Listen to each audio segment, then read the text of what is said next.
Saya gambar aja deh. Ibarat Anda ada di ruangan, terus kemudian saya menggambar di papan ya. Ini anatomi paru. Sorry, jelek ya gambarnya ya.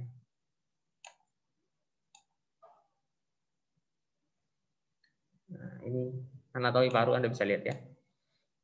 Ini paru kanan, paru kiri, kemudian ada trakeanya ya, ada trakeanya di tengah. Nah, di sini ada rongga antara paru kanan dan paru kiri. Ini ada jantung ya. Ini namanya rongga mediastinum ya. Kalau untuk penyakit Anda untuk mempermudah ya, saya sering menyarankan bagi menjadi regio-regio tertentu. Satu, regio saluran napas ya. Saluran napas. Saluran napas. Nah, saluran napas ini Anda nanti lihat apa saja sih saluran napas penyakitnya itu. Ya. Saluran napas bisa tadi saya sebutkan asma. Kemudian Anda bisa sebutkan bronkitis, ya kan? Anda bisa sebutkan bronkiektasis. Anda bisa sebutkan ada PPOK, ya. PPOK itu kombinasi antara nanti saluran napas dan parenkim, ya. Kemudian bronkiektasis sudah ya tadi ya. Oke. Sebentar ya. Halo, iya datang. Nggih, nggih.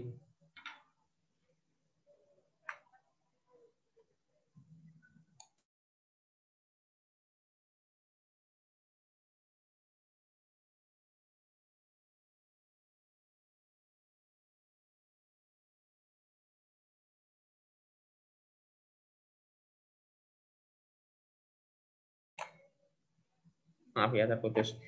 Nah, satu saluran napas penyakitnya Anda tadi sudah sebutkan, ya. Terus yang kedua adalah apa? Yang kedua apa?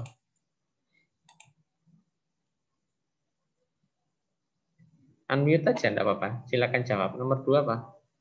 Parenkim. Oke, parenkim. Good. Bentar. Nomor 2 parenkim paru ya. Kedua parenkim paru ini. Parenkim paru itu kanan dan kiri, ya.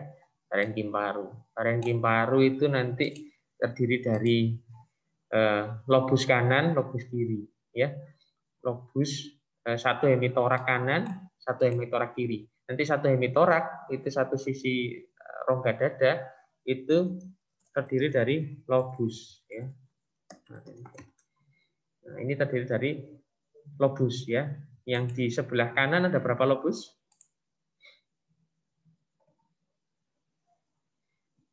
Yuk, cepat yuk. Langsung Ada 3, dijawab. Dok. Yang 3, kanan Dok. 3. Oke, good. Yang kanan ada 3 ya. Inferior, medius, sama superior. Ya, yang kiri ada berapa? 2, Dok. 2, oke. Superior dan inferior. Yang medius kemana? Yang medius kemana? Nyatu sama superior. Ya, rudimenter bergabung menjadi superior ya. Suara Anda unmute saja, enggak usah di-mute. Kalau Anda mau jawab nanti biar enggak bingung mute unmute speaker ya. Unmute saja enggak masalah ya. Terus kemudian ini 2 ya. Terus kemudian yang ketiga apa? Pleura, Dok. Pleura, oke, good, pintar. Pleura itu yang membungkus paru paru sendiri, kanan sendiri, kiri sendiri ya. Pleura ini terdiri dari 2 lapis ya. Pleura visceralis dan pleura parietalis. Menyatu ya. Good. Menyatu di tengah-tengah di hilus ya. Di sini nanti ada penyakitnya sendiri yang ketiga ya, ketiga. Pleura ya. Di situ nanti yang parenkim tadi Anda sudah sebutkan berbagai penyakitnya ya. Penyakitnya macam-macam. Bisa pneumonia, bisa TB, bisa atelektasis, bisa ada abses paru, kemudian ada PPOK juga ada kelainan di parenkim, emfisematus lung, kemudian CA paru, kanker paru itu juga terjadi di parenkim, terus kemudian penyakit paru kerja itu bisa terjadi di parenkim atau di saluran napas. Penyakit paru kerja juga bisa menjalar ke pleura. Oke, kalau masuk ke pleura, penyakitnya ya berbagai macam kelainan di pleura. Bisa ada cairan di rongga pleura, kemudian ada udara ya pneumotorak ya, atau isinya nanah jadinya empiema ya, atau isinya darah ya hematotorak, atau isinya adalah cairan metastase, bisa jadi karena CA paru atau CA di luar paru ya, itu bisa jadi menjadi penyebab dari efusi pleura hemoragis, efusi pleura yang warnanya kemerahan ya. Gitu. Ya. Gampangnya seperti ini. Terus yang selanjutnya adalah mediastinum ya, mediastinum yang keempat ini mediastinum ya, mediastinum. Mediastinum itu rongga ya, rongga antara paru kanan dan paru kiri ya, mediastinum. Ya. Nah ini juga Anda bisa belajar tentang otot, kemudian ada belajar tentang rongga gerak, ya, rangka, tulang-tulang iga, ya, kemudian saraf yang mempersarafi pergerakan pernapasan ini. Ya. Jadi kita akan fokus ke beberapa penyakit ini, saluran napas, parenkim, mediastinum, pleura. Ya. Belajarnya biar mudah seperti itu. Penyakit saluran napas apa saja? Nah, asma, PPOK, bronkitis, bronkiektasis, ya, tracheitis bisa ya, termasuk benda asing, tertelan benda asing, ya, corpus alionum, ya itu bisa di situ.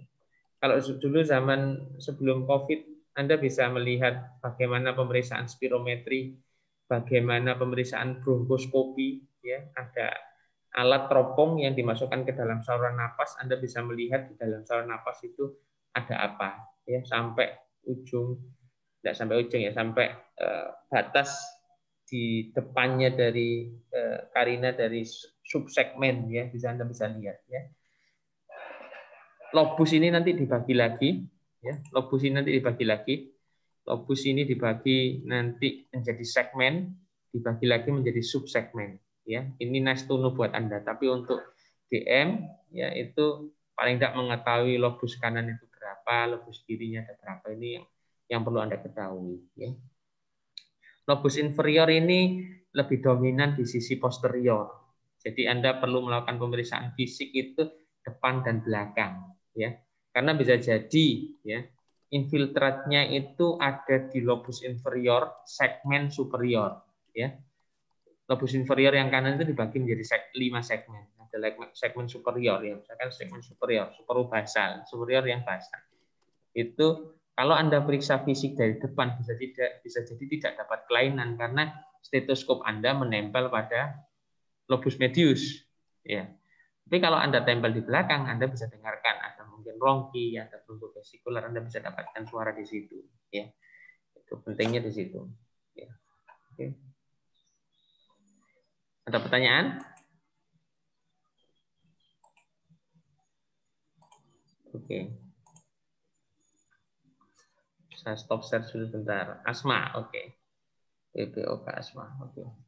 Saya mau masuk ke asma dan PPOK dulu ya, diskusi asma PPOK. Apa bedanya asma dan PPOK? Apa bedanya asma PPOK?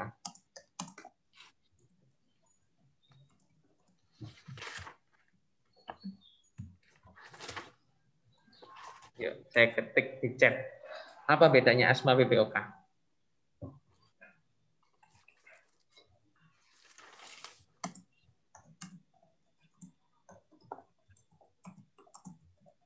Ada yang bisa bantu saya? Tidak ada masalah, salah tidak ada masalah, namanya belajar. Apalagi kalau jawabannya betul, tambah bagus ya. Silakan.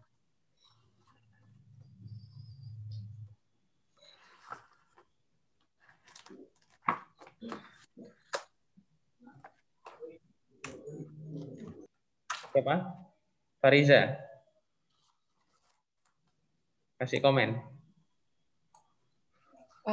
Kalau asma, setahu saya yang saluran nafas besar ya, dok. Maksudnya Asma penyakit di saluran napas besar ya. Oke, tidak ada masalah. Menurut Anda asma penyakit saluran napas besar ya? Oke. Yang lain? Mungkin kalau asma ada tanda-tanda inflamasi sama biasanya dari riwayat atopi, dokter. Riwayat atopi. Oke, good.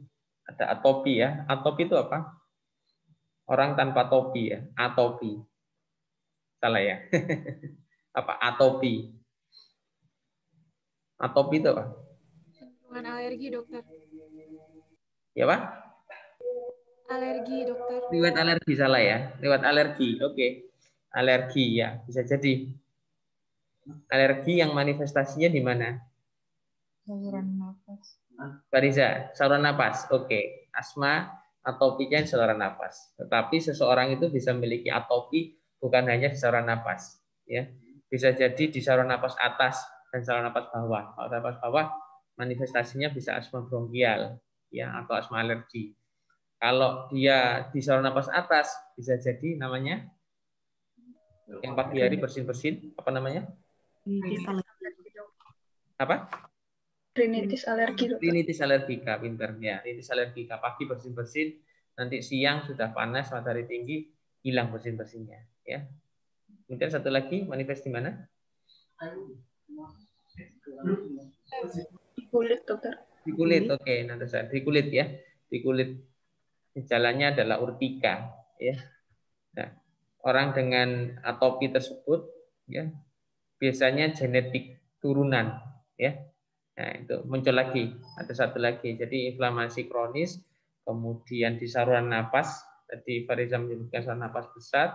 Terus kemudian ada atopi. Atopinya bisa kombinasi, artinya seorang itu bisa dengan bronkitis, disertai dengan rinitis, bisa disertai dengan urtika.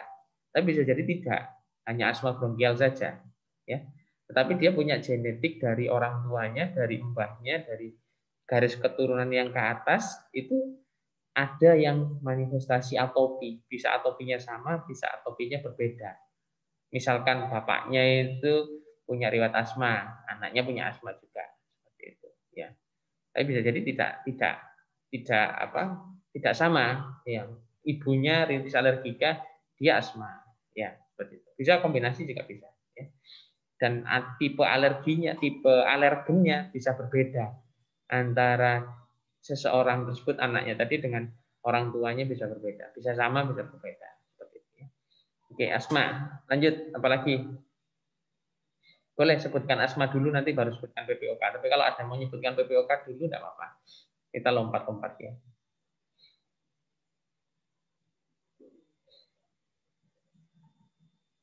Mungkin kalau asma membaik dengan SABA, dokter. Oke, SABA itu apa? SABA itu apa? Short acting Apa, Mira? short acting beta apa sih? Singkatannya apa, SABA? Wah, DM UNER harus bisa loh ya, jangan kalah. Beta agonis, dokter. Short acting beta agonis, dok. Ya, short acting beta agonis ya. Itu. Saya ingin DM UNER itu jago loh ya. Jangan malu-maluin. DM UNER, lulusan DM UNER harus jago. Ya. Jangan kalah nanti setelah keluar dari UNER, lulus dari UNER, dokter lulusan mana dari UNER. Wah, jangan sampai kalah ya. Nah, oke, bagus. Sabar, short acting beta agonis ya. Jadi fungsinya adalah bronkodilator ya. Apakah PPOK tidak membaik dengan SABA?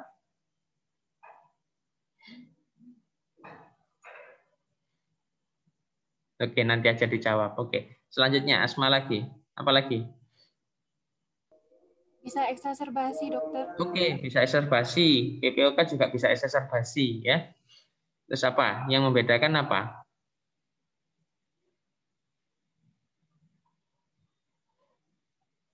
Mungkin dari usianya, dokter, penderitanya. Oke, dari usianya boleh. Usianya asma berapa? Biasanya relatif usia muda, kalau PPOK usia tua dan ada faktor resiko kayak Oke. perokok dan lain-lain. Oke, good, Afil. Usia berapa PPOK? Di atas 40 tahun, Dok. Oke, good, Cynthia. Di referensi disebutkan di atas 40 tahun ke atas. Ada faktor resiko apa? Adra belum kasih komen. Adra kasih komen, Adra. Iya dokter, kalau PPOK ada faktor risiko merokok biasanya dokter. Kalau yang asma, faktor risikonya yang hipersensitivitas atau yang atopik tadi yang sudah disebutkan begitu dok. Terus mungkin kalau asma, kalau dari sisi progresivitasnya asma non progresif, sedangkan PPOK progresif dokter. Oke, good. Anda perokok? Tidak dokter. Ya, oke. Saya perokok pasif ya. Iya, mungkin orang sekitar kita merokok, nah itu kita harus hati-hati ya. Saya nanya Anda karena hanya satu laki-laki di kelompok ini, DM-nya cuma Anda saja laki-laki bersama saya, mau saya tanya sama Anda ya. Mohon maaf ya. Oke. Good, pertanyaannya bagus. Jadi dua-duanya pada asma dan PPOK itu terjadi inflamasi kronis, tetapi berbeda. Pada asma seorang itu hiperresponsif ya, hipersensitif. Ya, seseorang kalau kena alergen apapun, entah debu, entah dingin, entah ada makanan, entah obat-obatan, entah stres, entah macam-macam, itu saluran napasnya hiperresponsif. Jadi akan terjadi bronkokonstriksi. Namanya tadi sudah disebutkan, didiskusikan di awal, ada penggunaan SABA, ya, short acting beta agonis untuk membuat saluran napasnya terbuka, ya. Tetapi kita berpikir asma itu adalah karena alergi. Jadi ada terjadi inflamasi, ya. Jadi fokus utamanya adalah bukan hanya pemberian SABA pada waktu exacerbasi. Ya, kita ketahui exacerbasinya bisa disebabkan oleh alergen pemicu, bisa juga viral, bisa juga bakterial. Ya, kebanyakan asma exacerbasi itu dipicu oleh viral, ya. Nanti kaitannya sama COVID nanti dulu. Nah, bisa jadi dipicu oleh virus yang itu bisa jadi tidak perlu antibiotik. Tetapi saat terjadi exacerbasi, pasien-pasien tersebut datang dengan sesak, ya. Anda melihat pasien datang sesak, kemudian bisa jadi bisa ngomong dan bisa jadi tidak bisa ngomong. Artinya mungkin ngomongnya itu, berbicaranya itu sepatah-sepatah. Itu akan menentukan Anda melihat ini asma ringan, ya, exacerbasi ringan, sedang berat, atau mengancam nyawa. Anda baca nanti ya. Di buku ajar ini Anda nanti baca. Ya, di buku ajar ini Anda baca asma, ya. Anda baca buku ini bisa jadi tidak harus bab 1, bab 2, bab 3, bab 4 dulu enggak. Misalkan kita hari ini diskusi asma PPOK, Anda buka bab asma PPOK. Saya mungkin hanya sekilas saja diskusi di dalam forum ini hanya untuk memancing Anda. Selebihnya Anda harus baca, Anda harus cari. Gitu ya. Saya pancing saja, saya kasih clue. Ya. Bedakan asma PPOK. Kemudian kalau waktu dia exacerbasi, jangan hanya berpikir sabar saja, tetapi steroid, ya, steroid. Steroid yang inhalasi, ya. Inhalasi, inhaler kortikosteroid, ya, ICS, inhaler kortikosteroid, ya. Bisa jadi perlu high dose, dosis yang tinggi. Nanti ada cari berapa dosis yang tinggi. Nah, kemudian pada pasien-pasien asma tadi disebutkan tidak progresif. Artinya bisa jadi dia itu sesaknya intermittent, hilang timbul, ya, ada frekuensi muncul sesak dan ada frekuensi hilang sesaknya. Dan itu berhubungan dengan salah satunya adalah faktor alergen, ya. Seorang yang dengan asma atopi pagi mungkin dia bangun tidur atau menjelang subuh, ya, jam 2, jam 3 pagi itu orangnya terbangun karena batuk, karena sesak, ya. Tetapi setelah siang matahari tinggi tidak kasih obat apa-apa, hilang. Keluhan-keluhan tersebut hilang. Itu karena hipersensitif, saluran napasnya hipersensitif. Ya, hipersensitif sehingga orang tersebut menjadi gampang untuk terjadi keluhan exacerbasi, ya. Oke. Masuk ke PPOK, tadi sebutkan kalau PPOK progresif, ya, setiap tahun semakin memburuk, ya, itu karena dipicu oleh faktor rokok, ya, faktor rokok, asap rokok, terutama asap rokok. Bisa jadi seseorang PPOK itu tidak merokok, ya, bisa jadi tidak merokok, tetapi mungkin dia bakar kayu, ya, misalkan zaman dahulu, ya, sekarang mungkin tidak ada. Ada juga pasien yang pernah kita temui itu pasien perokok pasif dan bekerja di lingkungan kereta api yang itu partikel-partikel debunya itu juga berbahaya. Termasuk juga nanti penyakit paru akibat kerja, ya. bekerja di tempat-tempat yang ada asap, yang misalkan pemadam kebakaran, terus di besi ya, pemanggangan besi, pemotongan besi itu kan juga panas menghasilkan partikel-partikel yang berbahaya untuk saluran napasnya seseorang tersebut. Nah, biasanya laki-laki di atas 40 tahun referensi menyebutkan seperti itu, karena referensi juga jarang menyebutkan wanita yang PPOK. Di luar negeri mungkin banyak karena wanita ada yang merokok. Di sini wanita ada yang merokok, DM-nya enggak ada ya. Oke. Rokok pasif mungkin. Orang tuanya, temannya, tetangganya, orang sekitarnya merokok. Bisa jadi berisiko untuk jadi PPOK bisa ya. Biasanya disebutkan 40 tahun ya. Biasanya orang PPOK mudanya baik karena merokok ya, inflamasi kronis, saluran napasnya terjadi remodeling, terjadi perubahan. Saluran napasnya menjadi kaku ya.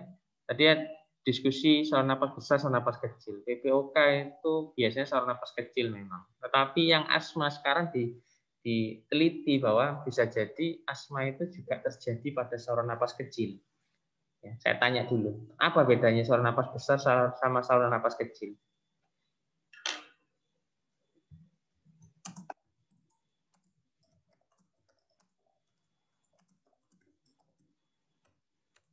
Apa bedanya? Ada yang bisa jawab? Oke, sebelum masuk ke saluran napas besar dan napas kecil, saya tanya deh yang lebih sederhana. Apa bedanya saluran napas atas, saluran napas bawah?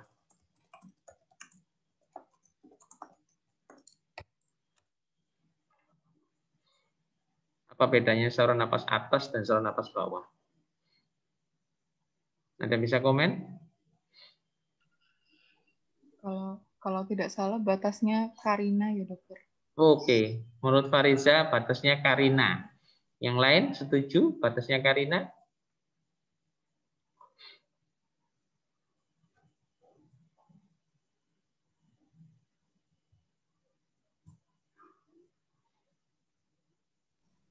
Seingat saya juga seperti itu, Dok. Oke.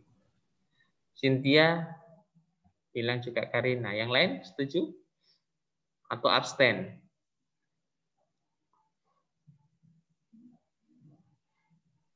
Seingat saya trakea ke bawah itu termasuk saluran nafas bawah. Oke, menurut Afil, trakea itu sudah termasuk saluran nafas bawah. Karina tahu ya lokasinya ya? Karina yang digambar saya tadi trakea, terus kemudian bercabang menjadi bronkus kanan, bronkus kiri. Ya, di ujung titik ujungnya itu, ya ujung sebelum yang di percabangan itulah disebut sebagai karina. Yang di bawah itu ya. Waktu bercabang itulah menjadi karina. Misalnya, yang saat bercabang ini ya, ini misalkan trakea, ini trakeanya ya, ini trakeanya, terus kemudian ini cabang menjadi dua ya. Nah di sini inilah yang disebut karina. Ya, misalnya bronkus kanan, bronkus kiri. Sorry, begini ya, ini ya. Orangnya di atas ini misalkan trakeanya nih, trakea. Ini kemudian cabang menjadi dua. Ini. Beberapa tak kewenang dulu Anda tujuh. Oh sudah. Buat ini sama. Iya. Nah, kalau 7 lah kita. Oh iya. 7 lah. Iya, 7 sampel. Oke. Ada percabangan dua, bronkus kanan, bronkus kiri. Karina itu di ujung sini. Gitu ya. Oke. Tadi Afil menyebutkan bahwa trakea itu termasuk saluran napas bawah. Oke, ada yang komentar lain? Iya, setuju dokter dengan Afil. Oke, Amira setuju bahwa trakea itu saluran napas bawah. Ada lagi yang lain? Mau ngoreksi? Sama seperti Afil, dokter. Oke. Kalau seperti itu, kalau Amira, Afil, sama Natasha bilang trakea itu saluran napas bawah, kemudian batas dari saluran napas atas dan bawah apa? Coba Salah sama Adra.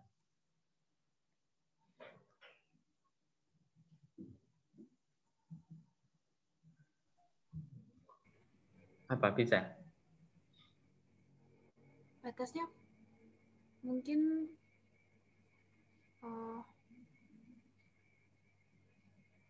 mungkin laring dokter. Laring, oke. Menurut Salah laring. Ayo Adra, apa batasnya? Menurut saya, seingat saya juga laring dokter mungkin ya. Laring ya, oke.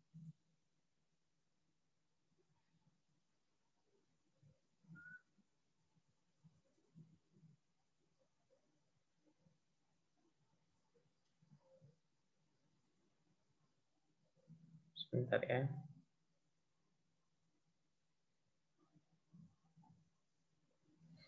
Jadi Anda pasti pernah dengar ISPA ya, infeksi saluran napas atas ya, atau akut. Atas ya? Atas, dokter. Atas, oke. Nanti ada namanya ISPB, infeksi saluran pernapasan bawah, atau bahasa Inggrisnya lower respiratory tract infection. Pernah dengar ya? LRTI, ya. LRTI, lower respiratory tract infection. Saya ketik di chat. Lower respiratory tract infection itu berbeda dengan ISPA, infeksi saluran pernapasan atas. Ya. Jadi Anda perlu membedakan ini batasannya saluran napas atas, ini batasannya saluran napas bawah. Saluran napas atas, dokter THT. Ya, saluran napas bawah, dokter paru. Gitu. Batasnya adalah plika vokalis. Ya, plika vokalis tahu ya?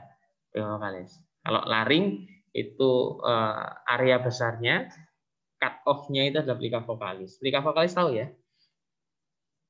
Ya, plika vokalis itu yang membuat saya bisa berbicara, ini plika vokalis. Ya. Ada organ di situ yang membuka menutup katupnya, itu disebut plika vokalis. Ya. Batasnya di situ. Kalau plika vokalis ke atas itu saluran napas atas. Plika vokalis ke bawah itu saluran napas bawah. Ya. Plika vokalis ke bawah itu kan masuk ke trakea. Ya. Yang Amira bilang, Nafil sama Natasha tadi bilang trakea itu masuk saluran napas bawah. Trakeitis ya, atau ada benda asing masuk di dalam trakea itu bisa jadi itu butuh FOP, bronkoskopi ya. Oke, balik.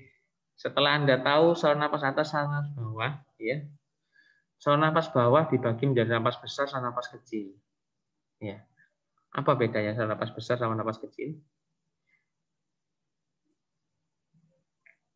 Diameternya mungkin, dokter. Oke, good. Apa? Diameternya berapa? Betul itu. Diameter betul.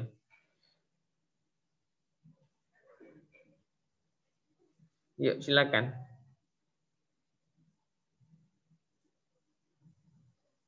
Betul, lanjutkan, Natasha. Yang lain mungkin pernah mendengar.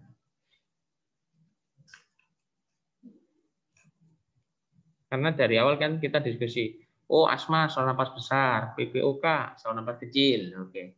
Nah, kapan disebut saluran napas besar, kapan disebut saluran napas kecil? Mungkin Anda cari di buku ajar, tidak ada mungkin kali ya. Definisinya. Mungkin ada kata-katanya, tapi definisinya mungkin tidak ada. Mungkin saya sampaikan. Anda bisa? Oke. Saya sampaikan diameter tadi, Natasha betul. Saluran napas kecil itu apabila diameternya kurang dari 2 mm. Ya, kurang dari 2 mm. Itu disebut saluran napas kecil.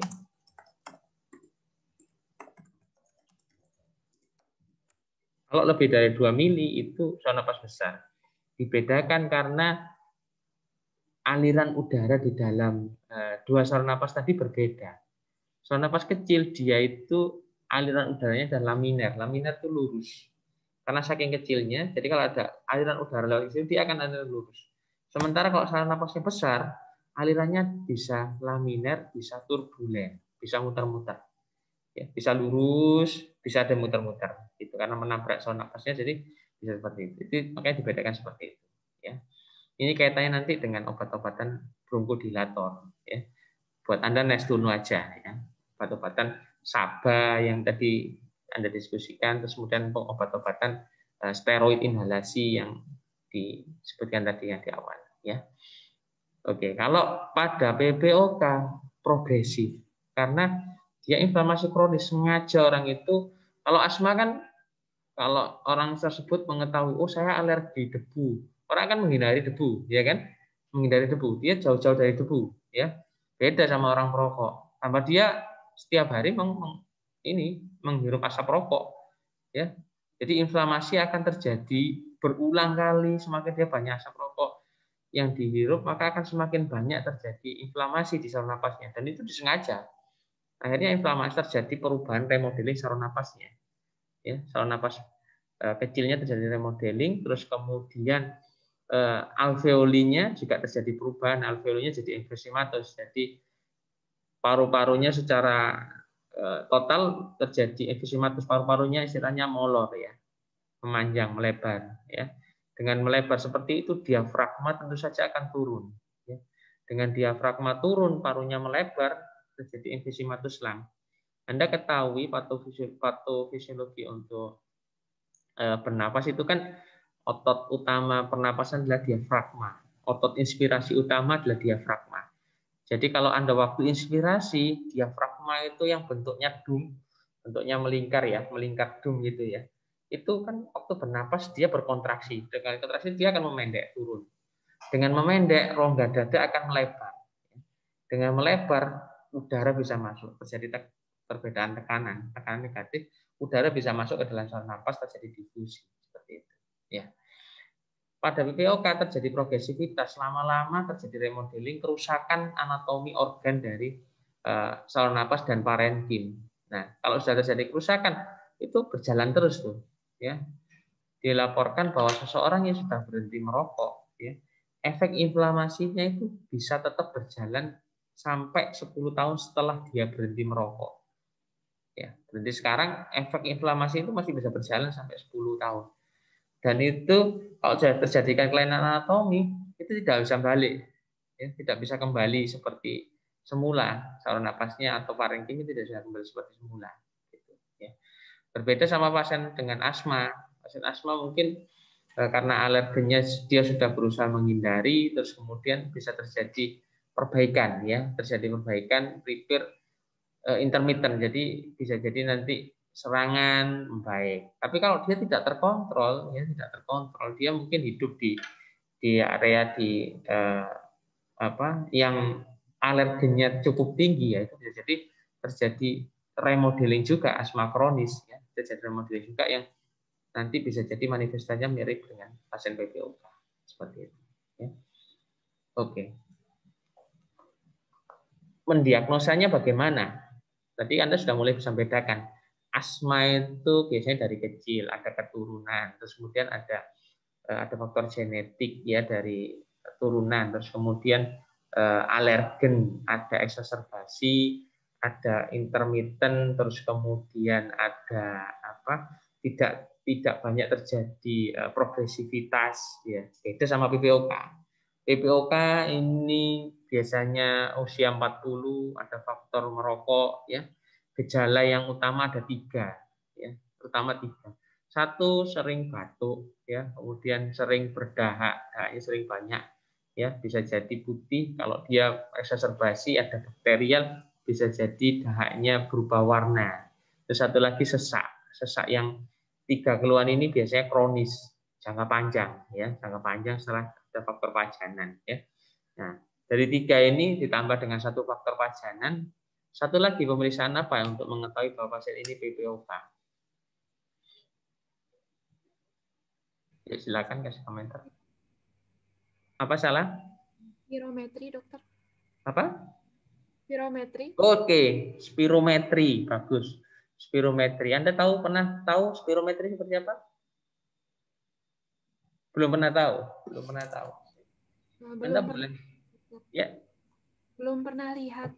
Belum pernah lihat, baik, tidak apa. Spirometri belum pernah lihat ya.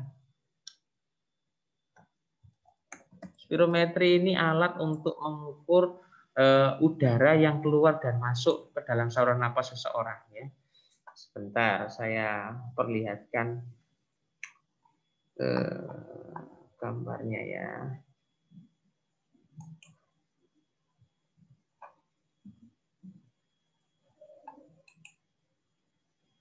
Sebentar.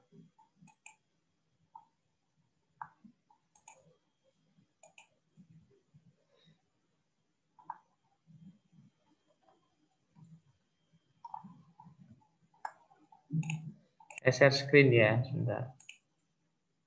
Anda boleh googling nanti ya. Nah, ini Anda bisa lihat ya. Anda googling aja kata-kata spirometri, nanti akan Anda dapatkan. Ini adalah pemeriksaan spirometri. Ini yang orang laki-laki ini pasiennya, yang biru itu petugasnya, tidak tahu itu dokternya atau teknisinya atau perawatnya, saya tidak tahu. Nah, ini seorang pasien ini ya diukur nih udara yang keluar dan masuk dari saluran napasnya. Dia ini ada mouthpiece-nya, alatnya, ini dikonektingkan ke komputer. Ya, ini mungkin yang jadul ya, besar ini. Ada lagi yang lebih kecil, yang autospiro ya, lebih kecil. Bahkan ukurannya seukuran HP Anda, se-HP Android ini juga ada. Ya, HP kecil, ya, tinggal dikasih mouthpiece di ujung sini, dan pasien tinggal bernapas di situ akan terlihat terdeteksi di layar. Ya, hidungnya ditutup, soalnya bernapas, ya, dia hanya bernapas inspirasi ekspirasi, sekali bernapas sekali menghembus. Napas, tarik napas, hembus. Nanti ada tekniknya untuk melakukan pemeriksaan tersebut. Anda baca, ya, Anda baca. Nah, di sini ini untuk mengetahui satu volume udara yang ada di dalam paru seseorang ini, ya, volumenya udara. Terus kemudian selain volume, ya, orang ini bisa menghembuskan secara pelan, bisa menghembuskan secara cepat, ya. Misalkan orang ini lagi ulang tahun, dia meniup lilin. Kalau dia meniup lilinnya dengan pelan, ya, itu flow-nya, alirannya kan pelan, aliran. Berbeda kalau dia menghembuskan dengan cepat, ya, udara yang dikeluarkan dengan kecepatan itu diperhatikan, ya, volume udaranya, flow-nya, alirannya lebih kencang. Nah, itu dipengaruhi oleh saluran napasnya. Ya, kalau saluran napasnya dia ada gangguan penyempitan, obstruksi, itu bisa menyebabkan flow-nya turun. Ya, flow-nya turun. Nah, itu bisa diukur. Ya, Anda nanti belajar sendiri ya, fokus. Spirometri ini seingat saya level kompetensinya 4 seingat saya itu. Untuk dokter itu level kompetensinya 4. Ya. 3 atau 4, sehingga saya 4A kalau tidak salah untuk tindakan spirometri ya. Itu Anda perlu baca nanti ya. Anda perlu baca. Dan ada banyak bentuk-bentuk spirometri yang tersedia bisa untuk anak-anak juga. Nah, ini yang lebih sederhana ini. Nah, ini yang saya tunjukkan tadi. Nah, ya ini Anda bisa lihat ya. Saya tidak sponsor salah satu merek, cuma ini salah satu gambar bentuknya seperti ini. Ya, spirometri. Nah, pasien asma atau PPOK dilakukan pemeriksaan ini, dua-duanya ya, asma atau PPOK dilakukan pemeriksaan spirometri ini. Untuk mengetahui di sini ada indikator-indikator, Anda bisa lihat nilainya di situ. Ya, pada pasien asma itu kalau dia tidak serangan, pemeriksaan spirometri ini dilakukan pada pasien asma atau PPOK dalam kondisi stabil. Ya, asma atau PPOK itu bisa stabil, bisa exacerbasi. Ya, pada kondisi asma yang stabil itu seperti orang normal. Kita tidak tahu kalau dia punya asma. Ya, kalau dia tidak cerita, kita tidak tahu dia punya asma atau tidak. Ya, itu kita bisa lihat di pemeriksaan ini bahwa hasil pemeriksaan itu normal, seperti orang normal. Ya, berbeda sama PPOK. Pada pasien PPOK, dia dilakukan pemeriksaan spirometri. Ya, tentu saja ada tekniknya, namanya diberi bronkodilator, dikasih saba dulu. Ya. Dia spirometri yang pertama, kemudian dikasih saba, dikasih bronkodilator, biar saluran napasnya longgar. Jadi kan PPOK kan remodeling, ya. Dilonggarkan saluran napasnya, ya. Kemudian jarak setengah jam di spirometri lagi. Dilihat perbedaan pre-bronkodilator dan post-bronkodilator. Dilihat perbedaan. Apakah terjadi peningkatan, ya, bronkodilatasinya? Apakah terjadi peningkatan? Nanti di situ ada indikator FEV1. Jadi forced expiratory flow. Jadi volume expirasi paksa pada 1 detik pertama. Ya, ibarat contoh tadi suruh meniup lilin. Ya, dalam 1 detik kalau orang niup lilinnya pelan, itu kan bisa jadi volumenya hanya sedikit. Berbeda dengan orang yang niup lilinnya dengan kencang. Ya, volumenya yang dikeluarkan dalam 1 detik akan lebih banyak. Ya, durasi waktunya sama, tetapi volume yang dikeluarkan berbeda. Nah, itu diperlihatkan dengan pemberian bronkodilator, terjadi bronkodilatasi, udara yang dikeluarkan akan lebih banyak. Nah, pada pasien PPOK karena terjadi remodeling, ya, remodeling itu menyebabkan kaku, saluran napasnya kaku, sehingga setelah diberikan bronkodilator ada indikator yang disebut sebagai rasio FEV1 per FVC itu kurang dari 70%. Ya, saya kirim di chat ya. Ini sering keluar ujian ini. Ini saya kirim FEV1 per FVC kurang dari 70% post bronchodilator. Ya, karena saya salah satu yang nyumbang soal untuk OSC pertanyaannya ini.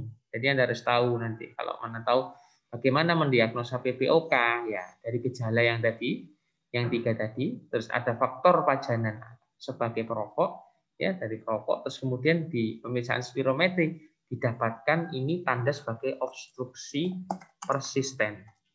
Ya. Persisten. Setelah dikasih bronchodilator ya, ini post bronchodilator kan, obstruksi persisten. Setelah dikasih bronchodilator tetap saluran napasnya tidak membaik. Ya. Normalnya seseorang yang orang normal, Anda, saya, itu kalau disuruh meniup expirasi paksa dengan kencang, force expiratory paksa ya, FEC force FEV1 ya, force expiratory volume ya. Kalau disuruh paksa hembuskan expirasi, suruh niup, itu secara normal 80% akan keluar semua. Ya, FVC itu force vital capacity. Jadi kapasitas vital seorang waktu Anda suruh napas, suruh diminta untuk inspirasi dalam, tarik napas. Kemudian Anda suruh menghembuskan entah paksa entah biasa. Kalau pada FVC menghembuskan secara paksa sampai expirasi habis, inspirasi maksimal, kemudian ekspirasi maksimal, inspirasi maksimal, ekspirasi maksimal, itulah disebut sebagai vital capacity, kapasitas vital. Semua kapasitas udara yang ada di dalam paru waktu mengembang maksimal dan waktu mengempis secara maksimal, itu adalah vital capacity. Cara mengeluarkan vital capacity dengan force, dengan paksa, seperti itu. Waktu Anda menghembuskan maksimal, itu ternyata di dalam paru juga masih ada udara sisa. Ya, itu disebut sebagai residual volume, volume sisa. Residual volume, ya. Tapi yang Anda perlu ketahui adalah bahwa PPOK terjadi obstruksi persisten. Ya, ini yang saya ketik di chat itu yang penting. Bahwa volume paksa expirasi detik pertama itu tidak bisa dalam 1 detik tidak bisa melebihi dari 70 semua kapasitas udara yang harusnya ada di dalam paru yang bisa diinspirasi dan diekspirasi. Paham atau masih bingung?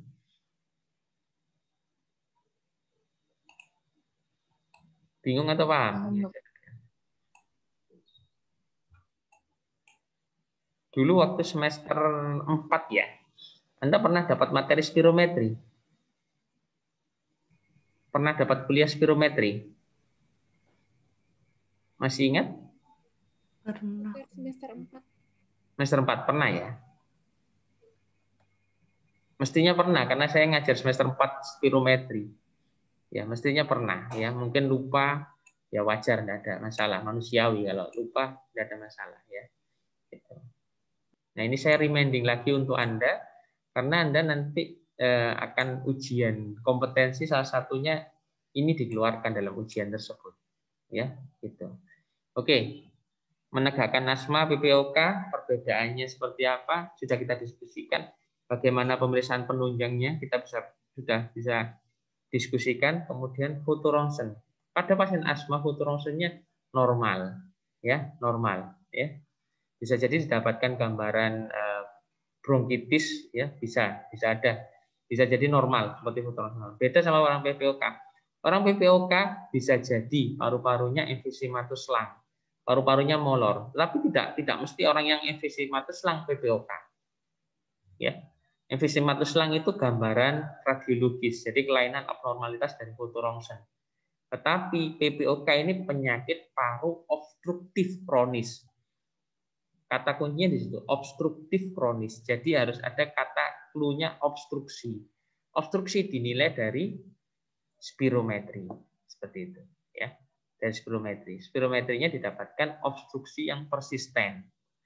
Tanda-tandanya tadi, ya, indikatornya FEV1 per FVC kurang dari 70% post bronchodilator. Seperti itu, ya.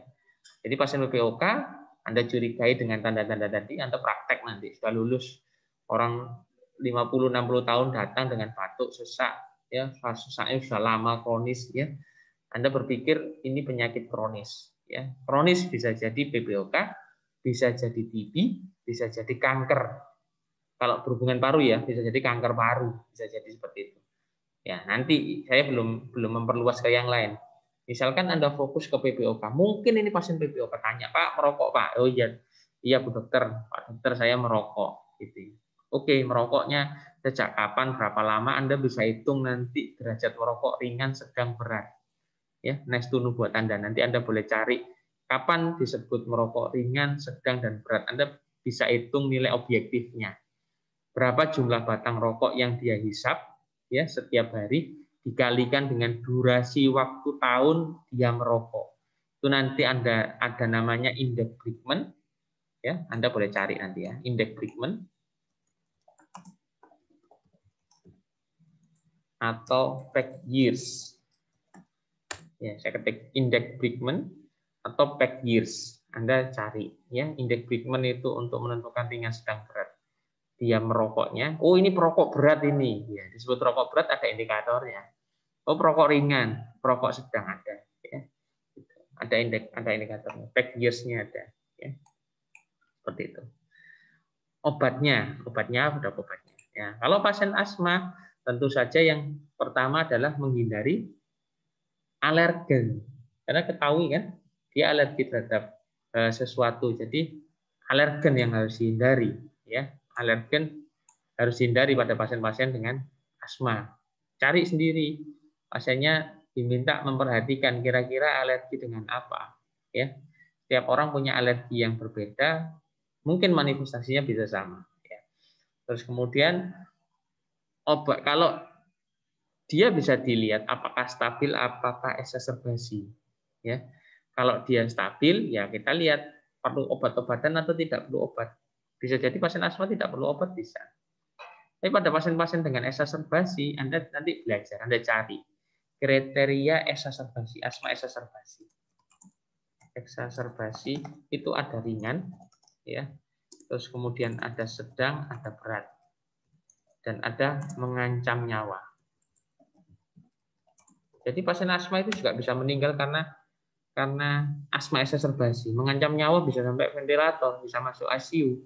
Gitu. Spektrumnya jadi sangat luas. Ada yang stabil baik-baik saja, ada yang serangan ringan, sedang, berat, sampai mengancam nyawa. Anda cari nanti di literatur, di buku itu, kapan saya mendiagnosa pasien asma ini exacerbasi ringan, ya tanda-tandanya apa? Datang, sesak, ke IGD, masih bisa ngomong. Oke, duduknya seperti apa? Saturasinya berapa? Nadinya berapa? Ya, RR-nya berapa? Respiratory rate-nya. Kalau sedang seperti apa? Kalau berat seperti apa? Kalau mengancam nyawa seperti apa? Ya, datang bisa jadi ada wheezing, ya. Bisa jadi tidak ada wheezing. Pada pasien-pasien dengan mengancam nyawa itu bisa terjadi silent chest. Silent chest, ya. Silent chest itu jadi suara napasnya paru waktu Anda periksa, saya ketik di chat, itu bisa jadi tidak dapatkan wheezing. Suara napasnya karena obstruksi obstruksi total, ya mungkin obstruksi parsial hampir total, sehingga tidak ada udara yang keluar dan masuk. Ya, wheezing itu karena kan ibarat peluit ya, peluit itu kan terjadi ada suara itu karena ada udara yang melalui saluran, ya ada pipa yang dia itu ada penyempitan. Peluit kan prinsipnya seperti itu, ya. Nah, pada PPO, pada asma juga seperti itu, PPOK juga seperti itu, ya. Pada pasien asma datang bisa dengan silent chest, ya.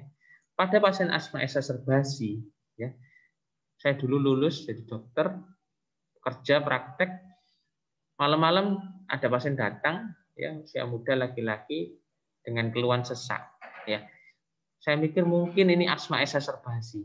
Karena saya tidak tahu riwayatnya orang ini, belum pernah datang ke klinik, tidak punya riwayat rekam medis di klinik tersebut. Ya, saya berpikir mungkin ini exacerbasi. Apa yang Anda harus lakukan? Terapi apa Anda yang perlu berikan pada pasien ini? Anda harus tahu. Anda dengan membaca, Anda harus tahu. Apa yang Anda harus berikan? Silakan, Fariza.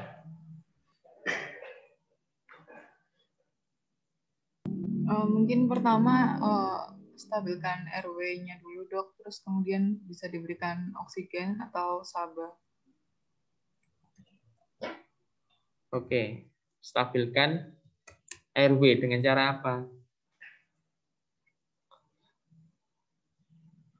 Pasien asma berbeda loh dengan pasien yang dengan kecelakaan. Ya, kalau kecelakaan mungkin trauma, saluran napasnya tersumbat, ya karena darah, stosel, terus kemudian perlu distabilkan saluran napasnya. Ya. Oke, tidak ada salahnya. Misalkan pasiennya datang dengan asma yang mengancam nyawa, bisa jadi pasiennya obesitas, saluran napasnya lidahnya jatuh, ngorok, bisa, ya, bisa. Ya, pasien tidak sadar bisa jadi karena hipoksia, ya, ensefalopati hipoksik, sehingga menyebabkan otaknya kekurangan oksigen, orangnya akhirnya tidak sadar, ya, bisa jadi. Oke, tidak ada salahnya. Pertama, menurut Fariza, stabilkan jalan napas, kemudian dikasih apa tadi? Bronkodilator. Oke, Afil, kasih komen. Mungkin penilaian tadi yang eksaserbasinya itu ringan atau sedang atau berat, dok. Pertama dikasih oksigen, mungkin dokter baru dikasih SABA tadi. Oke, oksigen ya. Oke, menurut Afil kasih oksigen. Yang tadi stabilkan jalan napas, kemudian kasih oksigen. Oksigennya kasih berapa liter per menit? Mungkin rendah dulu, dok, kalau misalnya eksaserbasinya yang ringan atau sedang. Sekitar 2 LPM mungkin, dok, sampai saturasinya baik aja. Oke, saturasi baik menurut Afil berapa? Di atas 95% ya, dok. Di atas 95%, oke. Anda boleh cari nanti referensinya, targetnya berapa oksigen yang perlu Anda berikan. Ya, satu, oke. Tentu saja perhatikan jalan napas, stabilkan jalan napas, bebaskan jalan napas kalau memang ada problem di sana, ya. Terus kemudian biasanya pada pasien asma eksaserbasi orangnya baik-baik saja, orang dalam tidak ada kecelakaan, tidak ada penurunan kesadaran, terus kemudian tiba-tiba dia karena ketemu alergen, dia kena debu, tiba-tiba saluran napasnya menyempit, terjadi bronkokonstriksi, ya, bronkokonstriksi sehingga pasiennya datang dengan sesak, ya.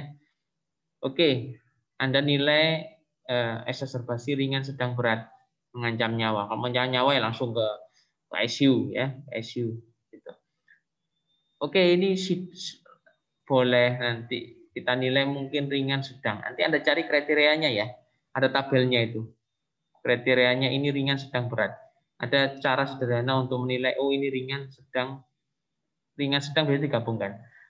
Terus ringan berat mengancam nyawa. Biasanya di ringan sedang itu digabungkan di dalam literatur, digabungkan untuk tata laksana, ya, digabungkan. Terus kemudian oksigenasi boleh nasal, boleh masker, boleh simple mask, boleh NRM. Yang penting adalah target oksigen saturasi perifer. Kan gampang ya. Saturasi tinggal ditempel di ujung jari, kemudian dilihat berapa sih saturasi targetnya. Ya, di situ Anda bisa lihat nanti. Di literatur ada menyebutkan 92 sampai 94, ada yang bukan 95. Anda nanti baca lagi, ya. Oke, selanjutnya apa? Adra. Iya dokter. Mungkin setelah distabilkan dan diberikan oksigen bisa diberikan SABA dok. Oke, SABA. SABA-nya apa? Sediaannya apa? SABA kan sediaannya banyak kan? Iya dokter. SABA-nya dengan itu dokter, bisa inhaler mungkin ya dok, salbutamol. Oke. Yang lain? Boleh komentar, Natasha?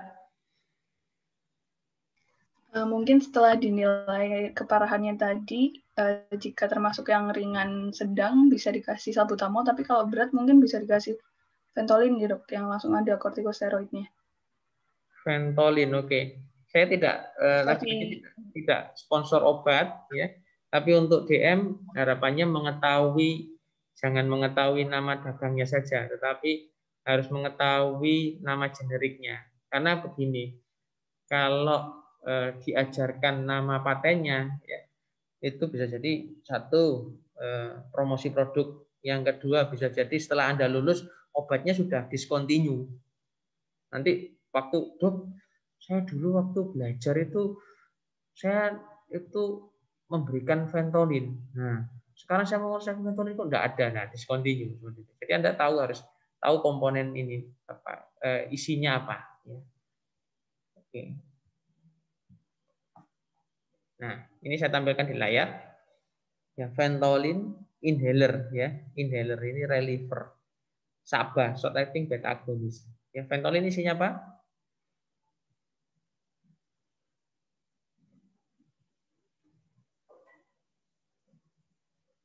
Cynthia. Ventolin isinya apa?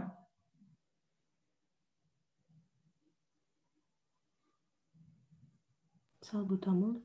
Oke, good. Ventolin isinya adalah salbutamol. Itu sudah Anda bisa lihat ya. Ventolin inhaler terus salbutamol. Ya, salbutamol itu sudah tertulis di situ bahwa komponen di sini adalah salbutamol. Salbutamol adalah termasuk SABA ya, short acting beta agonis. Fungsinya adalah untuk bronkodilatasi ya. Dalam waktu 3 sampai 5 menit ya bisa terjadi bronkodilatasi ya. Oke, good. Selanjutnya Amira. Iya dokter, tadi kan udah dikasih SABA ya dok ceritanya. Terus nanti mungkin bisa dievaluasi lagi. Kalau misalnya masih memburuk, mungkin bisa diulang lagi pemberiannya. SABA-nya ya? Iya. Oke, SABA-nya diulang. Kapan diulang? Berapa menit? Berapa banyak? Bisa diulang sampai 3 kali mungkin dokter. Oke, itu di situ Anda bisa lihat ya. Contoh di sini adalah, sekali lagi saya tidak menyampaikan merek dagang, tetapi ini adalah satu produk yang ada Ventolin di sini 100 mikrogram. Jadi sekali spray cas itu kan pasiennya suruh pegang nih tangannya di sini ya. Pegang ini, yang biru ini dibuka, yang ini ditekan, obatnya ditekan cas gitu ya, ditekan cas gitu ya. Itu obatnya akan keluar. Ya. Inhalernya akan keluar, itu mengandung 100 mikrogram. Ya, sekali spray cas 100 mikrogram. Di sini ada 200 dosis. Artinya ini bisa dipakai sampai 200 kali, cas 200 kali. Ya. Tadi Amira sudah menyebutkan bisa diulang 3 kali, ya. Boleh diulang 3 kali spray jarak 20 menit. Kalau orang datang asma terus kemudian dieksaserbasi, kalau dia punya seperti ini atau di rumah sakit atau di puskesmas Anda bekerja, di klinik Anda bekerja ada seperti ini, ya disuruh inhalasi obat tersebut, ya. Tetapi perlu diperhatikan, ini orangnya kan mulutnya dimasukkan ke dalam alat ini ya. Jadi obat ini ditempel masuk di bibirnya pasien, ces. Waktu seseorang tersebut menekan inhalernya, ces, jangan lupa tekniknya suruh menghisap. Jadi antara tekan dengan inspirasi harus koordinasi. Ces, suruh menghirup. Kalau dia ces, orangnya menghembus, perlawanan itu. Ya, paham ya? Jadi ces suruh menghirup obatnya ini. Ya. Pada anak-anak ini sulit dipakai, perlu adanya tambahan spacer. Ya. Spacer. Nah, ini spacer Anda bisa lihat ya. Nah, pada anak-anak nih. Nah, pada anak-anak seperti ini. Disambung dengan tabung, kasih sungguh. Ya, waktu orang tuanya atau Anda menekan ces, ya, bentuknya banyak macam-macam. Ada seperti ini, ada yang seperti tadi ya. Nah, ini ces, obatnya akan masuk dalam tabung. Anaknya ini atau pasien, mungkin pasien juga bisa, itu bisa menghirup kapanpun, tidak mengikuti koordinasi waktu menekan inhalernya. Bisa dipahami ya. Dan ini bisa dilakukan diulangi 3 kali. Amira tadi disebutkan boleh diulangi jarak 20 menit. Ya, tiap 20 menit diulangi lagi. Oke. Salah. Apalagi yang perlu dilakukan? Mungkin apabila udah diulang 3 kali harus dievaluasi lagi dokter. apabila masih misalnya pasiennya masih sesak, mungkin bisa dipertimbangkan untuk pemberian yang kombinasi SABA, bisa dengan kortikosteroid atau dengan iprabromid, dokter. Apa? Apabila sudah 3 kali Ya. diberi. Ditambah apa tadi yang terakhir? Bisa dengan SABA dan kortikosteroid atau SABA dengan ipratropium bromid, dokter. Ipratropium bromid, oke. Ipratropium.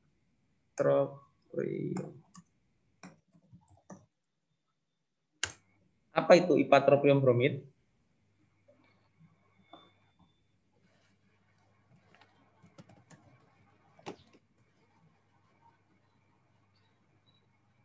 Antikolinergik, dokter. Oke, antikolinergik, bagus. Ipratropium bromid. Antikolinergik.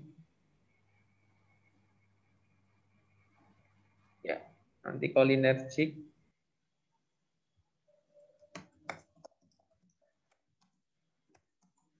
Saya ketik di situ.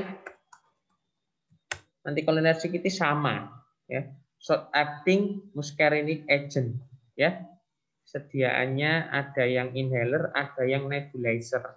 Beda ya, inhaler sama nebulizer ya. Inhaler yang bentuknya seperti ini.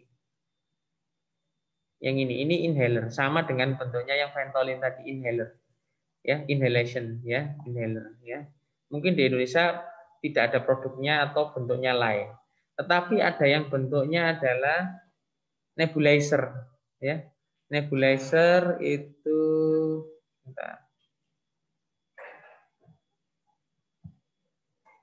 Oke. Ya, ini ya.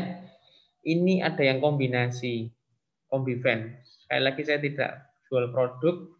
Di sini isinya kombinasi salbutamol dan ipratropium bromid. SABA dan sama. Ya. Short acting muscarinic. Fungsinya dua-duanya adalah bronchodilator untuk melonggarkan saluran napas, ya. Saluran napas besar maupun saluran napas kecil. Ya, diharapkan bisa menembus sampai saluran napas kecil sehingga partikel dari nebulizer itu harapannya ukurannya kecil, kurang dari 2 mikron tadi. Kurang dari 2 mili. Ya, ada yang menyebutkan berapa mikron, 0,1 mikron, 1 sampai 3 mikron itu bagus sehingga bisa masuk ke dalam saluran napas kecil, ya. Kita masih ada waktu 4 menit ya. Oke. Oke, pasiennya setelah diberikan SABA dan sama, ternyata masih sesak. Gimana salah? Bisa diberikan steroid, dokter. Oke, good. Yang penting steroid, jangan lupa. Ya, diberikan inhalasi kortikosteroid, ICS, ya. Inhalasi kortikosteroid.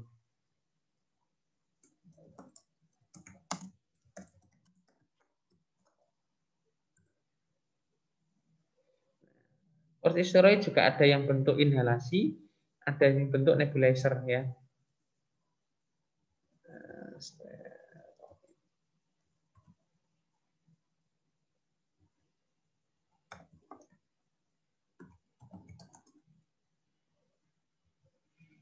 Inhaler kortikosteroid. Nah, ini yang penting. Karena apa? Basic dari asma adalah alergi. Ya, alergi. Jadi 3 patofisiologi yang terjadi pada asma. Anda tahu apa? Anda harus hafal apa? 3 patofisiologi yang terjadi pada pasien asma. IgA itu ya, Dok. Ada. Apa? Ya? IgA-nya, IgE. IgE ya. Ada alergen itu perjalanannya, alergen masuk terus kemudian akan bertemu dengan eosinofil ya. Eosinofil akan berikatan melalui imunoglobulin E, akan terjadi rilis ya, terjadi rilis dari histamin ya, akan menyebabkan terjadinya proses apa selanjutnya? Hipersensitivitas. Ya, hypersensitivity 1, terus 2 Bronkokonstriksi. Bronkokonstriksi, good. Jadi Anda bayangkan saluran napas yang tadi, yang saya gambar di awal tadi, saluran napas, ya, itu saluran napasnya terjadi satu bronkokonstriksi. Saluran napas itu kan bukan seperti pipa air yang kaku, tetapi dia ada selnya, ada ototnya, ada airway smooth muscle, ada ASM, airway smooth muscle, ASM, airway smooth muscle. Jadi otot saluran napas yang itu bisa berkontraksi, bisa relaksasi.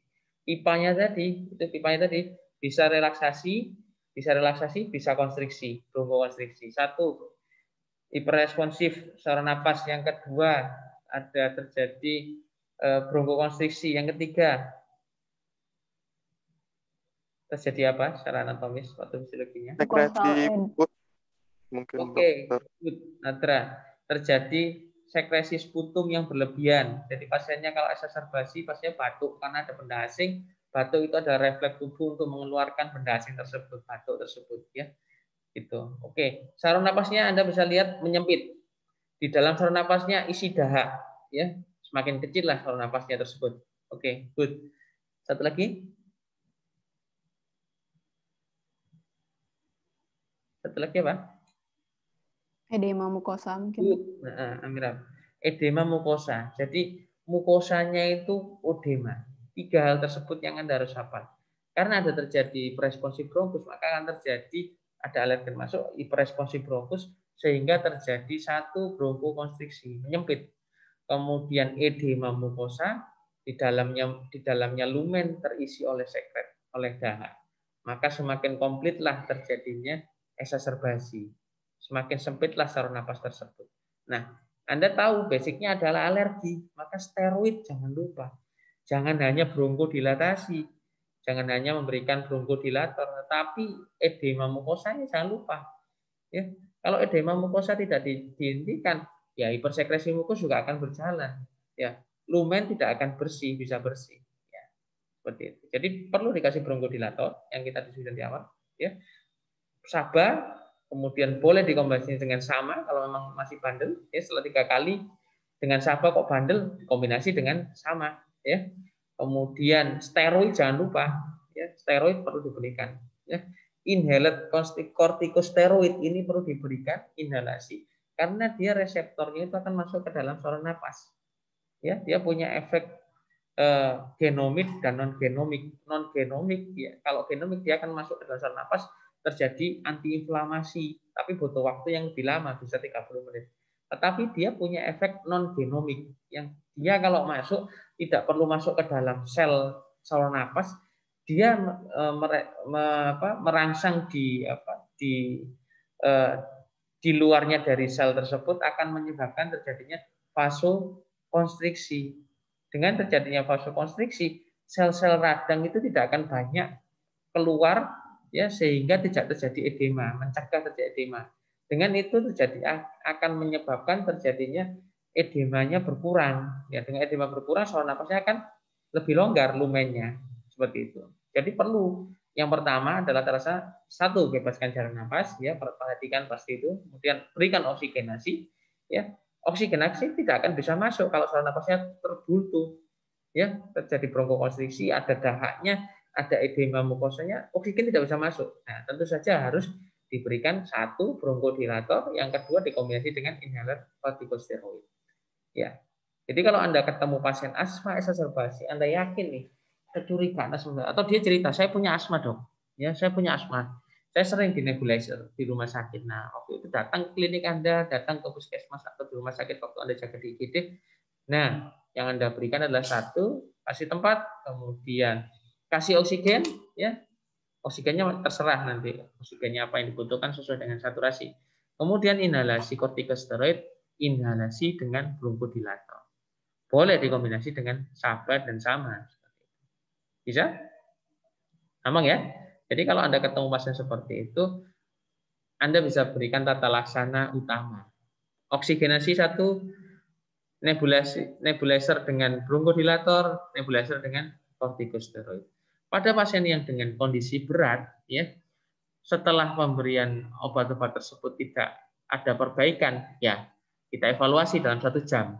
Jadi kan di nebulizer setiap 20 menit kan, boleh di inhaler, boleh di nebulizer. Nebulizer partikelnya akan lebih lembut, lebih kecil dan bisa masuk saluran napas lebih cepat, ya. Lebih banyak yang bisa masuk saluran napas, sehingga reseptor-reseptor di saluran napas akan banyak aktif dan menyebabkan bronkodilatasi lebih banyak. Nah, pada pasien-pasien itu diberikan berulang setiap 20 menit, ada yang menyebutkan referensi kontinu, jadi nebul, obatnya habis dinebul lagi, obat habis dinebul lagi, obat habis dinebul lagi, seperti itu. Nah, dalam 1 jam kalau ada terjadi perbaikan, oke. Kalau pada ringan, pulang. Ya. Tapi kalau pada kondisi yang berat, ya, setelah dinebulizer 20 menit, kalau setelah dievaluasi 1 jam baik, ya bisa jadi perlu rawat inap, evaluasi beberapa hari, ya 2-3 hari dirawat inapkan, kemudian dipantau di ruangan, bisa pulang apa tidak. Ya.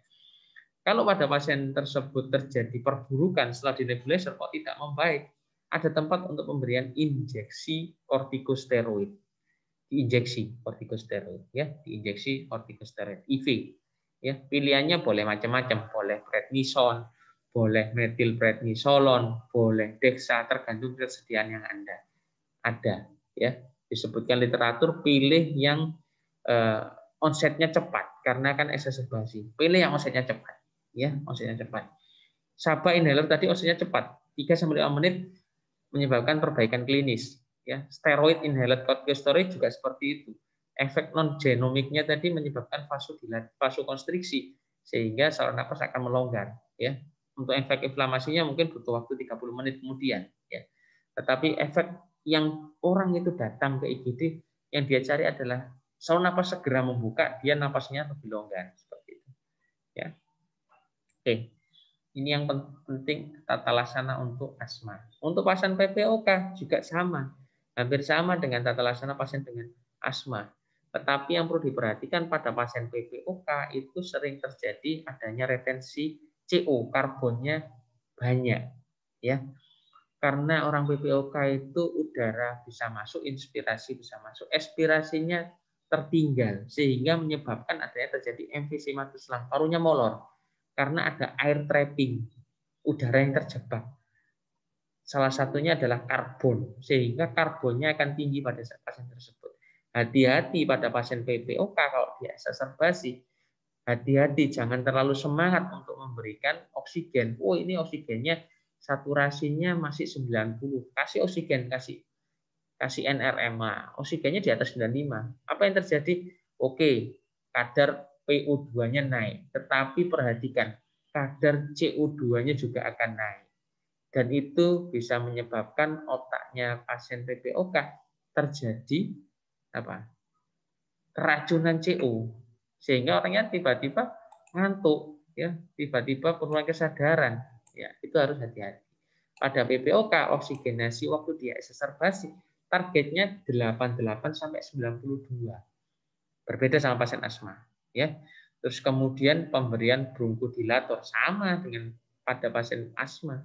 Berikan sama, berikan juga SABA dan sama dikombinasi. Ya. Terus kemudian juga diberikan steroid, ya. Steroid juga diberikan pada pasien-pasien PPOK exacerbasi, ya.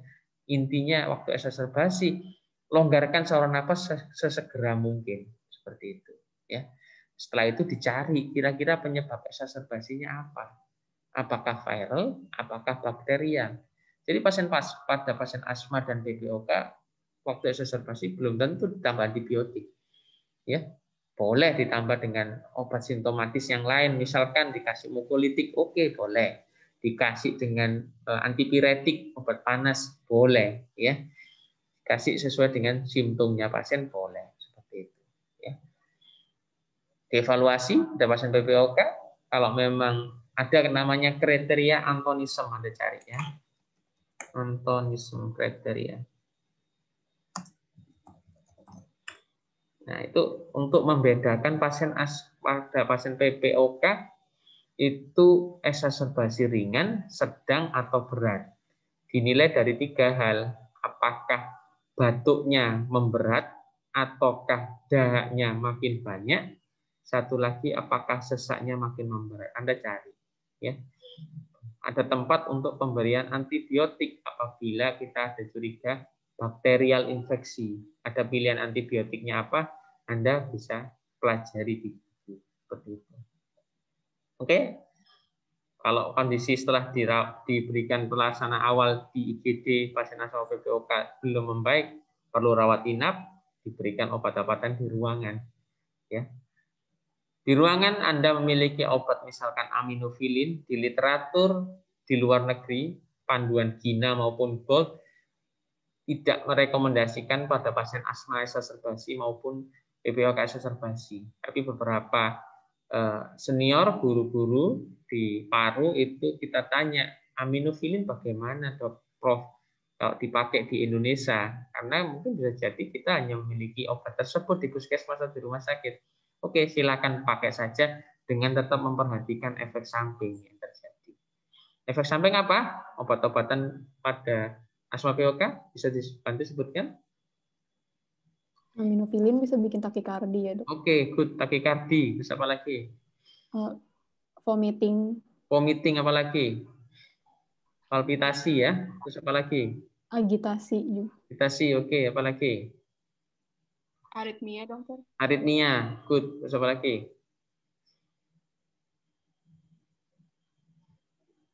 Hipotensi bisa ya. Menyebabkan hipotensi bisa. Terus apa lagi? Kontraindikasinya apa? Aminofilin diberikan pada siapa kontraindikasi? Tidak boleh nih diberikan pada pasien ini. Kita pantau nadinya. Kalau nadinya di atas 120, hindarilah aminofilin. Jangan diberikan aminofilin, ya. Gitu. Guru-guru masih mengizinkan kita menggunakan aminofilin. Saya pun masih menggunakan aminofilin kalau pada pasien-pasien setelah dirawat asma atau PPOK tadi, setelah dirawat masuk ruangan kok masih wheezing, kasih aminofilin. Aminofilinnya boleh tablet, boleh yang IV, ya. Boleh dibolus dulu, dikasih loading dose, kemudian dikasih maintenance, diinfus, ya. Dicampur dengan cairan, misalkan pasien dirawat dapat infus PZ 14 TPM, aminofilin tinggal dihitung, ya, per berat badan per 24 jam per kilogram berat badan, ya. Dosisnya itu 20 mg per kilogram berat badan per 24 jam maintenance-nya. Bolusnya 5 mg per kali injeksi, sekali injeksi. Misalkan berat badannya 50, dosisnya kan 5 mili bolusnya ya. Berarti 5 kali 50, 250. Sediaan satu vial aminofilin, ya, aminofilin injeksi itu berapa?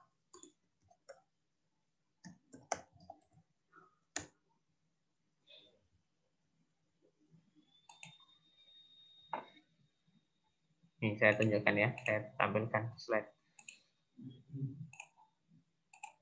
Nih Anda bisa lihat aminofilin itu bentuk injeksi.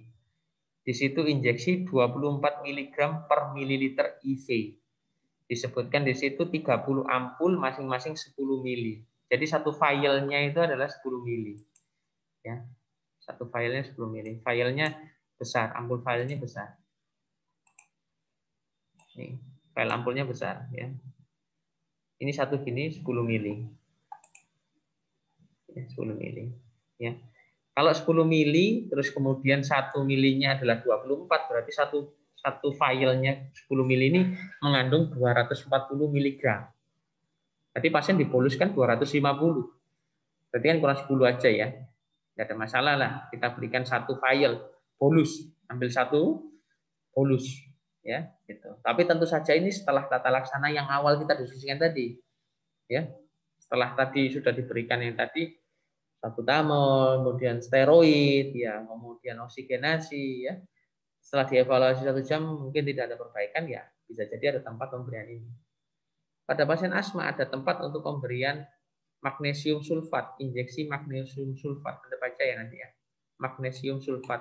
Yang mungkin Anda pernah ingat dulu waktu di Opjin, ya masih ingat ya di Opjin waktu dulu. Pernah sebentar saya ketik ya.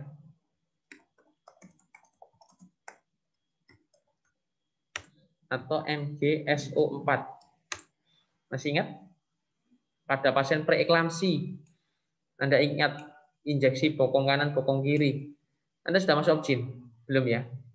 Belum ya. Dulu waktu saya DM itu bagian, kalau ada pasien DM itu bagian ada pasien preeklamsi, sudah menyiapkan MgSO4, injeksi bokong kanan, bokong kiri.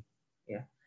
Itu untuk preeklamsi. Nah, pada pasien asma yang berat ada tempat pemberian magnesium sulfat. Anda baca nanti. Ya. Aminofilin tadi, kemudian magnesium sulfat, ya. Aminofilin saya lanjutkan kembali ke aminofilin. Aminofilin di maintenance-nya diberikan 20 mg per kilogram berat badan per 24 jam. Ya, kalau berat badannya 50 ya berarti 20 kali 50 1000 ya, 1000 ya. 1000 mg per 24 jam. Kalau Anda bagi 240, satu filenya paling enggak dia butuh 4 ya, 4 ampul ya. 4 ampul ya kurang 40 mg. Ya. 960 ya, 960 kalau 4 ya. Ini sudah dibolus. Satu, terus kemudian Anda ambil, kalau dia maintenance-nya 14 ppm dengan PZ, ya, NaCl 0,9%, dalam satu botol NaCl-nya itu 500 cc, Anda boleh tambahkan aminofilin 2 ampul, diteteskan 14 ppm. Paham? Itu bisa diberikan pada pasien-pasien yang bandel ya, asmanya bandel atau aminofilin atau PPOK bandel ya. Tapi dengan perhatian ketat karena aminofilin ini rentang dosisnya sangat pendek, jadi perlu hati-hati ya. Tidak bisa sembarangan diberikan. Oke, mungkin waktu sudah terlewat 15 menit, ada yang ditanyakan? Hari ini kita diskusi tentang asma PPOK. Besok kita akan membahas tentang nomor 2, apa bedanya pneumonia dengan TB. Kita akan berbicara tentang penyakit parenkim. Hari ini kita bicara tentang penyakit saluran napas. Ada yang tanyakan? Untuk materi bronkiektasis, bronkitis, Anda boleh baca, ada di dalam buku tersebut. Kalau besok ada pertanyaan terkait penyakit saluran napas, Anda boleh tanya di sesi besok. Ya. Oke, ada pertanyaan? Untuk besok saya jadwalkan lagi, mungkin jamnya sama, mungkin jam 10 sampai jam setengah 12. Ada pertanyaan?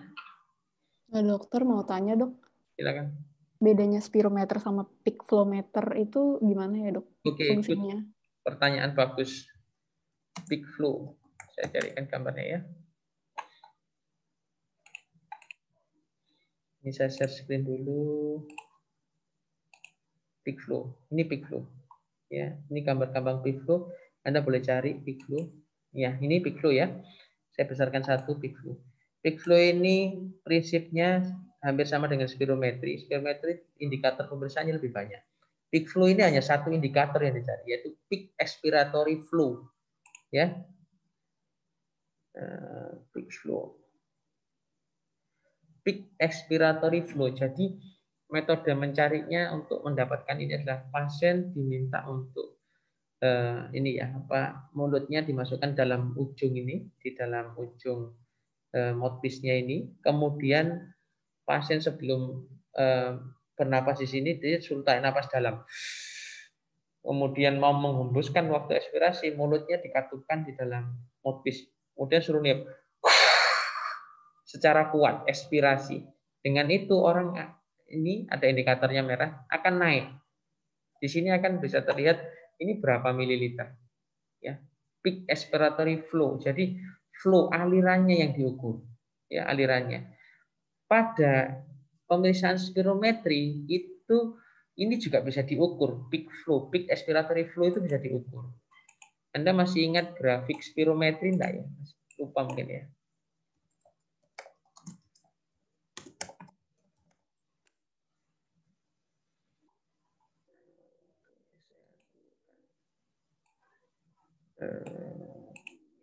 Normal.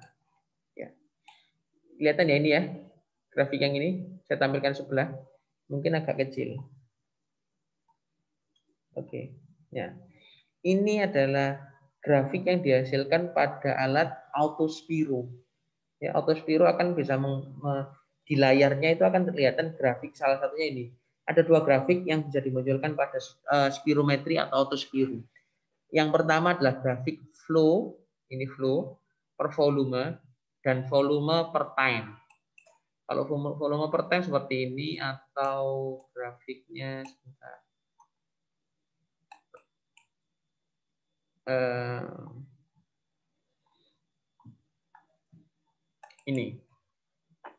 Ini volume per time. Anda bisa lihat ya. Terlalu kecil ya. Ini Anda bisa lihat volume di aksis Y, time di aksis X, ya.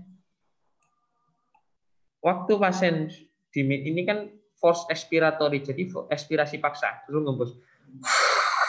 Ini grafik akan terlihat seperti ini. Ya. Akan ada indikator FEV1. Kalau di atas sini sampai ke bawah sini itu disebut force vital capacity. Semua udara yang ada dalam paru saat inspirasi dalam dan saat dihembuskan maksimal, ya. Nah, kalau yang Anda tanyakan tadi, pada peak flow yang gambar tadi, alat yang tadi hanya bisa mengukur PEF di sini, peak expiratory flow, satu indikator saja. Sementara pada spirometri Anda bisa mengukur lebih dari hanya satu indikator peak expiratory flow. Ujungnya sini loh, expirasi puncaknya itu loh. Ya, jadi flow, aliran expirasi paling puncak, paling tinggi itu berapa? Ya, flow-nya berapa liter per second? Ya, berapa liter per detik? Kecepatan tertinggi. Ini yang bisa diukur dengan alat yang tadi. Yang ada tanda merahnya tadi naik waktu dia suruh expirasi. Ya, saya balikkan gambar yang tadi. Sudah. Nah, yang ini. Ini adalah yang angka yang tadi. Gambar yang tadi. Yang di ujungnya tadi. Sementara yang grafik yang tadi, yang sebelumnya, itu bisa memperlihatkan lebih banyak indikator daripada hanya peak flow. Ya. Peak flow atau nama lainnya ada APE, arus puncak ekspirasi. Ya, arus kan flow. Ya, puncak itu berarti peak, ya, flow, ya. Arus puncak ekspirasi, APE atau PEF, peak expiratory flow. Ya. Oke, pertanyaan bagus. Berarti jarang digunakan juga ya, Dok? Oh, ini tambah justru sering digunakan. Ini digunakan untuk mengevaluasi pasien asma yang exacerbasi. Pasiennya datang ke IGD, ya.